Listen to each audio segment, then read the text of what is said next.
I'm Jeffrey Moore, graduate of 2023 October at the Dream Center.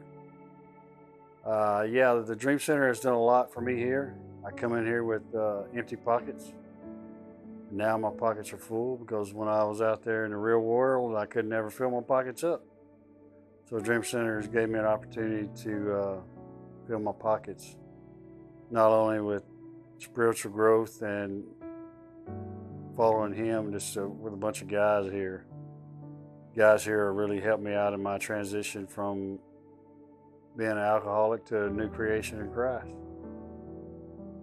And the Dream Center was kind of weird the first time I got here. I mean, big gates, big chain link fence, and it was intimidating. But once you get in here and the people were accepted for the addiction you had, they just put them right under their umbrella and didn't let any rain get on you. They just walked you through this whole 365 days of success program that I graduated from.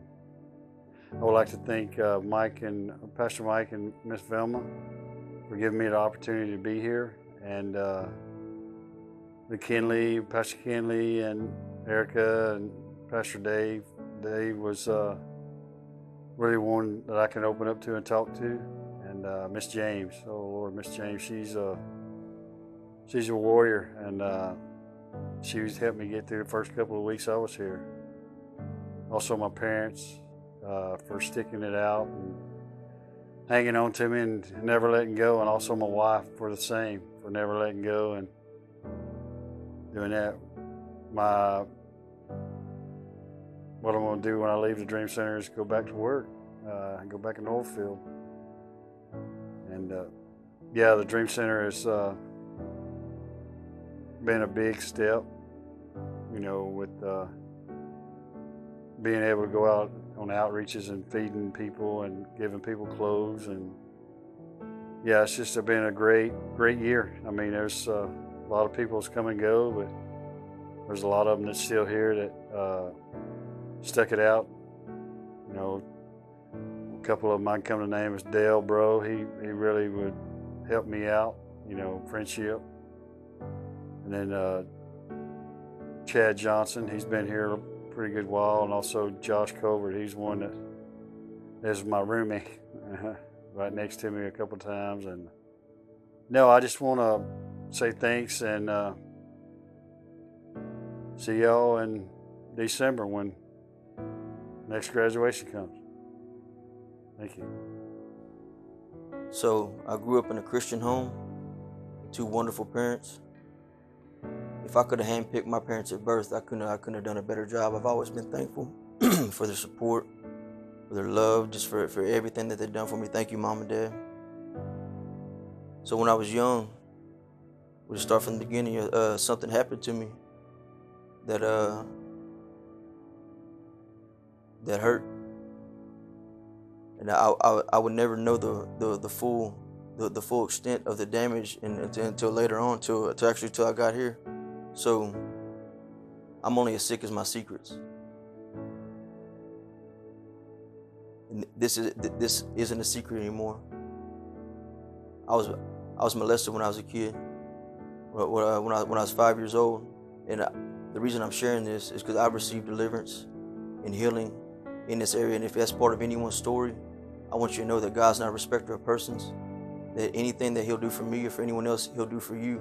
And there is freedom from that entanglement. And the real reason I shared that is because of that, it never got dealt with. That was the staging point for every attack of the enemy.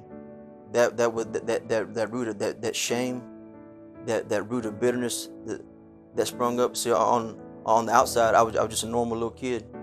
As time went on, just this anger and this anger, this guilt and this shame just built up inside me. Even though I never talked about it, I never told anyone about it, and it just grew and it just fed. I had this wound inside of me, and it just festered and grew, and until it almost consumed me. So when I turned 15, fast forward a little bit, I started experimenting with drugs. Started smoking weed, and then from 15 to 36, just Man, hey, you name it, I've done it. I started answering to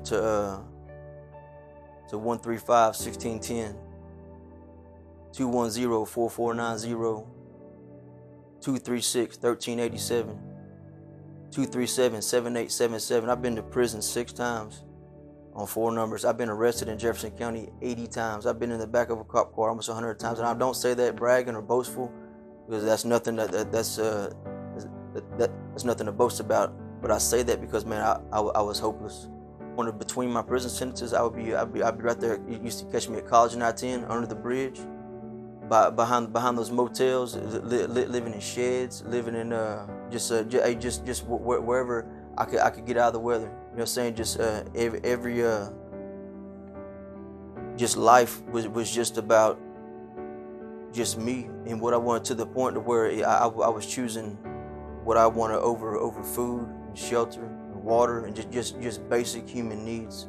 You know, the whole time I was locked up, I could not stop thinking about. All I could think about was getting high. Hey, all I want, 50 unit shot, bam, back off to the races. So when I got out, my parents told me, hey, look, what you're doing isn't working.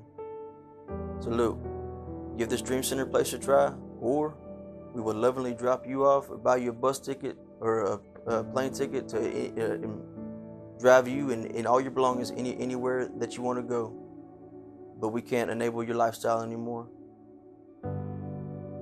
So I came here, and even during my first week, I was looking for a way to hey, how can I get kicked out and spin it to where it looks like it's their fault. So I had a couple $100 in my pocket, a couple of syringes. Hey, I was ready to go.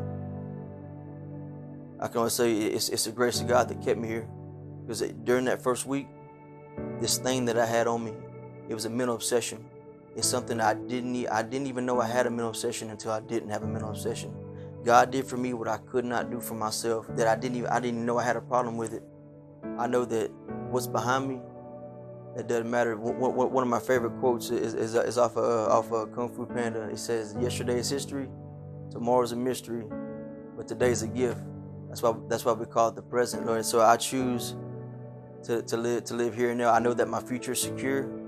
I know that my past is paid for, and I know that right now, that what I answer to now, I'm a son, I'm a child, I'm beloved, I'm saved, I'm healed, I'm delivered, I'm redeemed. Let the redeemed of the Lord say so, and I am. So I'm not saying that this couldn't happen somewhere else, but for me, it happened at the Dream Center. This place is giving me an opportunity that I've embraced, and it's an opportunity to grow in the Lord, to build a relationship, to build relationships not only with God but with people, to learn how to be social again, to learn how to serve, to learn to learn leadership skills and qualities, Lord, to hone these skills for when I am released back into the wild, so to speak, to the public. And I know that day's coming, but hey, for right now, I'm resting in the shadow of the wing.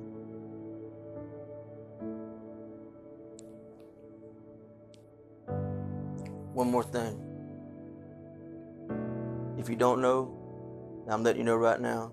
If I could step out of my skin, step out of my body, and be anyone else on this planet, be anything I wanted or anyone I wanted, I would be David Henson. Dad, if you don't know, you know now, man. You're my hero, and I love you. I thank my whole family for the support, for everything, for the prayers, for never giving up on me. But Dad, I love you. You're my hero.